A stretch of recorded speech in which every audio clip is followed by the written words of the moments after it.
Okay, folks, I think we might as well get started here. So I want to thank all you guys for coming out, and it's nice to be here in person and seeing everybody live. My name is Dave Kraus.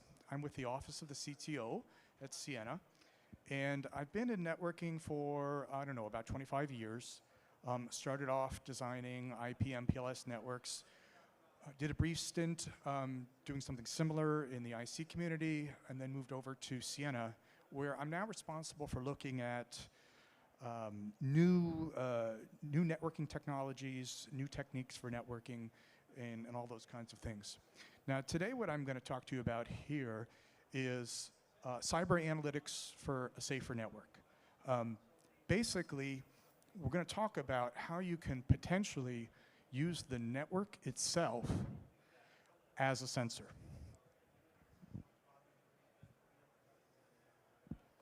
All right, so as a brief introduction, we kind of want to understand what it means to operate a safe network. And there are three components to that. Basically, understanding the adversary. And once you do that, it drives questions that you want to ask of the other two, awareness of the network and a quick response from the network itself. So when we take a look at that first aspect, understanding the adversary, what we're talking about is what motivates an adversary. What do they do, and how do they do it? What do they wind up doing in a network, and what does that look like? Because once we understand that, then we have an understanding of what questions we should be asking in order to gain the right kind of awareness over our network. Once we have that awareness, what we want to be able to do is then react quickly. So an example here might be, is the kind of awareness we want 15 failed login attempts, or is it something like a bent fiber in the network? That could tell us, that could give us a clue what that adversary is trying to do. And then once we are aware of that, once we have an understanding of that, we want to be able to respond to that with a programmable network.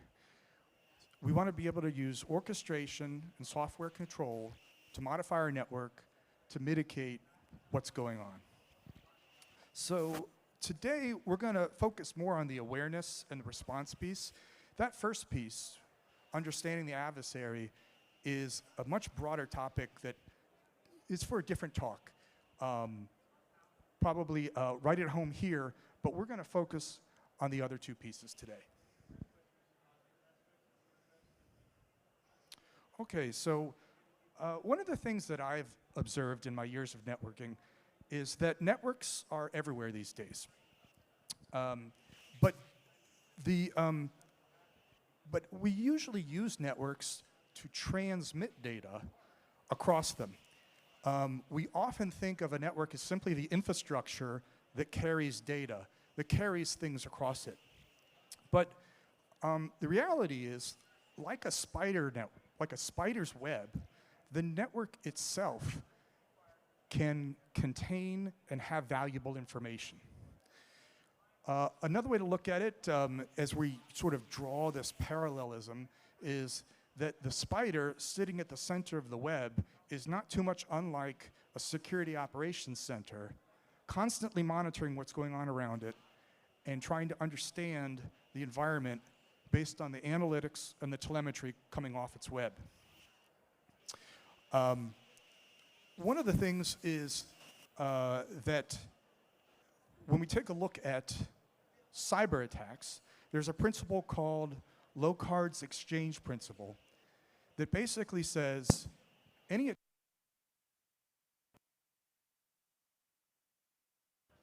hold on. What's going on? We got some tech. Okay.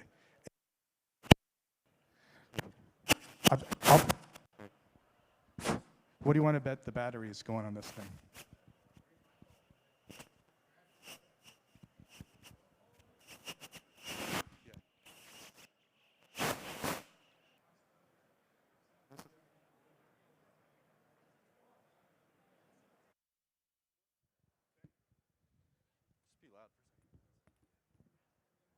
Hey, one, yes, there we are, all right. All right. Okay. We'll make sure we edit that out of the final production here. So we were talking about the fact that when a cyber attack happens or anything along those lines, there's always evidence left on the network somewhere that something has happened. An attacker always has to go through some amount of infrastructure. And there's LowCards exchange principle, which says every contact leaves a trace. And so the infrastructure we're talking about here is the network itself. And that's why we want to take a closer look at it, because it can give us clues that something is happening. One of the interesting things about the spider parallelism here is that a spider is able to tell the difference between a leaf and a bug. We're working on exactly how we do that in terms of networking. So we're using artificial intelligence and machine learning techniques to be able to differentiate what is valid and what isn't. And we'll take a look at some of those examples and some of the challenges with that in a moment. So basically, what we talked about here is that we want to use the network to collect information, not just transport it. And that's how we use the network as a sensor. So let's take a look at an example, a use case of undersea fiber. Okay, so here's my artistic attempt at a undersea cable with a ground station. What we're talking about here is using the cable as an underwater hydrophone. Now, this is not a new concept.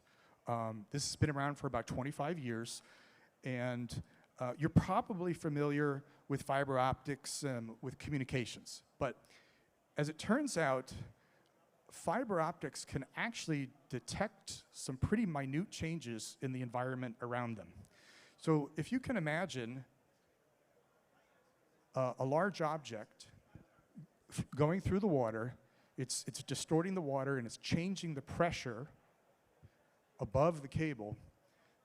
The network has the ability to detect that something like this is happening. There are probably about 10 different properties that you can measure in fiber that can give you a clue that something is happening. One particular example is state of polarization. The polarization of light that goes through the fiber changes ever so slightly when the fiber itself is disturbed. And in this case, that might tell you that a large object is passing above the fiber.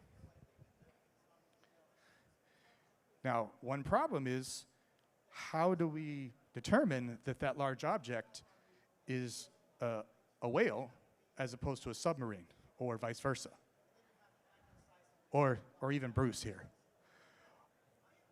The reality is, we've got to be able to use that artificial intelligence and machine learning to characterize what the telemetry and the analytics that comes off the fiber. We've got to be able to characterize what that represents. And so here's an example of an area we're working in right now that this is terrestrial-based fiber that is somewhat analogous to what we just described in water, in that when fiber is manipulated, whether it's touched, shaken, or bent, we can detect that. And so it becomes somewhat obvious is that maybe you can detect if an intruder is trying to tap into your fiber. But we suffer from the same problem as the leaf and the bug, or the sub and the whale and the shark, in that how do we tell the difference between somebody shaking the fiber or a train rolling by that's maybe 10 or 20 feet away? Because that may look the same. But once again, that's why we're working with the AI ML aspects of all of these analytics to try to characterize what's going on. Now, more than that, we also already have the ability to use OTDR to determine where geographically on the fiber this is happening. And so you can begin to see the tremendous advantage of when you can understand what's happening and where it's happening, and then apply that to your network to gain that kind of awareness. Now, as we now shift this back to a slightly higher level in the network, I did want to point out is that what we see here is kind of a more traditional way of designing and implementing a data network. You've got routers and switches, you've got assets you're protecting, you've got connectivity, say, to the internet. And a traditional way to protect that is to have firewalls and IDSs and IPSs and other types of devices in the network to help protect the network from the bad guys while letting the good guys in. But this is not, a foolproof way of protecting the network. Basically, you can't guarantee 100%. But if you then leverage the network itself as a sensor, you can begin to get better coverage.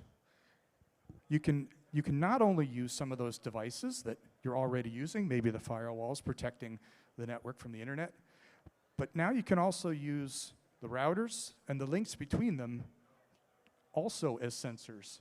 As we just described, we said we can begin to characterize what it might look like when there's somebody physically messing with the fiber, and now we can use it also to characterize at the higher layers in the network as well.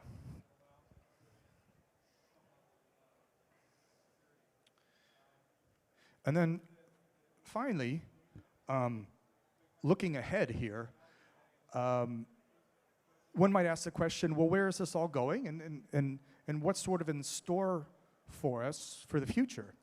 And so one of the big things that's coming down the pike in terms of 5G and potentially even 6G is this concept of precise indoor location.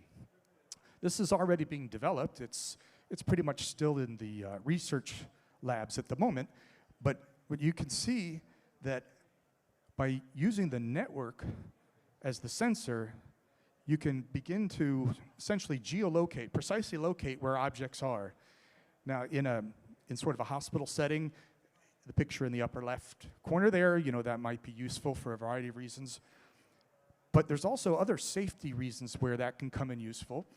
And in sort of Industry 4.0 type applications in a factory, this could potentially tell you when an individual has crossed into a danger zone too close to a piece of manufacturing equipment.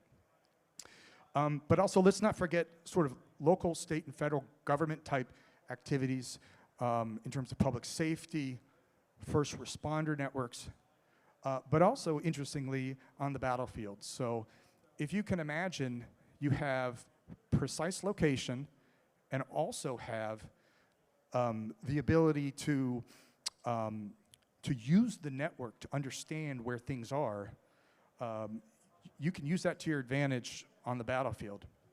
And finally, in kind of a even more futuristic, you can think of the radio waves themselves as perhaps, in a radio access network, as helping locate objects that you can't visually see. Much in the way that radar sees things, there's research going on in development to understand how to leverage the radio access network to see beyond the wall, say.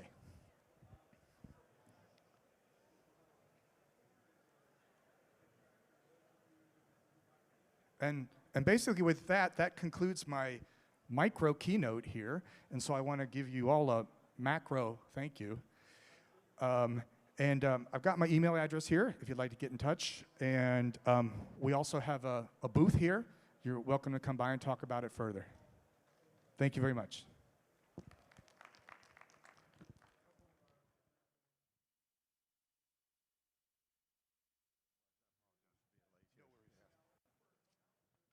Okay, our next session today will be Kelly Fletcher in the Keynote area at the top of the hour. So don't want to miss that. I want to thank David Krause again for presenting this afternoon, and in short order. I really appreciate what the DISA team has done in general overall, and you're getting an industry perspective, which is fantastic. Thank you.